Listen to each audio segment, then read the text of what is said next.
Hi friends. Hi hi friends, ఎలా ఉన్నారు? అందరూ బాగున్నారా? అందరూ బాగుండాలి, అందులో నేను ఉండాలి. ఓకే ఫ్రెండ్స్, ఇంకా మ్యాటర్లోకి వెళ్ళిపోదాం. ఇంకా సంక్రాంతి అయిపోయింది. ఇంకా మా నాన్నగారు ఈరోజు ఇంటి దగ్గరే ఉన్నారు, మేమందరం ఇంటి దగ్గరే ఉన్నాం. సరదాగా మా అమ్మగారు ఈరోజు ఆ జంతువులన్నీ, అరిసెలన్నీ, సున్నుండలని అన్నీ చేశారు ఫ్రెండ్స్. అందరం బయటకు కూర్చున్నాం, చెల్లెళ్ళు వాళ్ళ పిల్లలు మేము అందరం ఇంటికాడ బయటకు కూర్చున్నాం. నాన్నగారు ఎప్పుడు ఖాళీగా ఉండరు, ఇంటికాడ ఉన్నా కానీ ఏదో పని చేస్తూ ఉంటారు ఫ్రెండ్స్. ఏదో ఒకటి చేయాలి. అయితే ఏం జరిగిందంటే, ఇంట్లో మనకి ఇసుక ఉంది, సిమెంట్ ఉంది, అది షట్టర్ అంటారు కదా, బూడిద.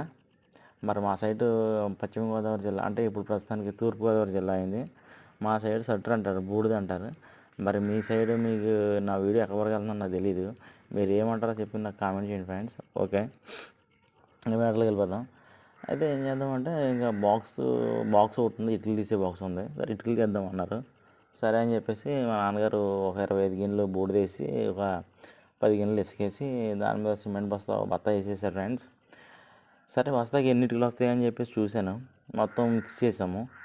మొత్తం మిక్స్ చేసి జాయిగా స్టెప్ బై స్టెప్ బాక్స్కి 2 ఇటుకలు వస్తాయి ఫ్రెండ్స్. మొత్తం అలా ఇటుకలు తీసాము. స్టెప్ బై స్టెప్ తీసి ఎన్ని ఇటుకలు వస్తాయని చూసాము. దగ్గరగా మనకి 25.5 ఇటుకలు వచ్చినాయి ఫ్రెండ్స్. 25.5 ఇటుకలు వచ్చినాయి బస్తాకు వచ్చేసి. మీరు కూడా, మీకు ఈ అవైలబిలిటీగా ఉంటే ఈ ఐటమ్స్ సరదాగా ఇంట్లోనే సరదాగా ట్రై చేయండి ఫ్రెండ్స్, ఇంట్రెస్ట్ ఉంటే. ఓకే ఫ్రెండ్స్, ఈ వీడియో మీకు నచ్చింది అనుకుంటే లైక్ చేయండి, సబ్స్క్రైబ్ చేయండి, ప్లీజ్ షేర్ చేయండి. Bye friends, bye bye bye.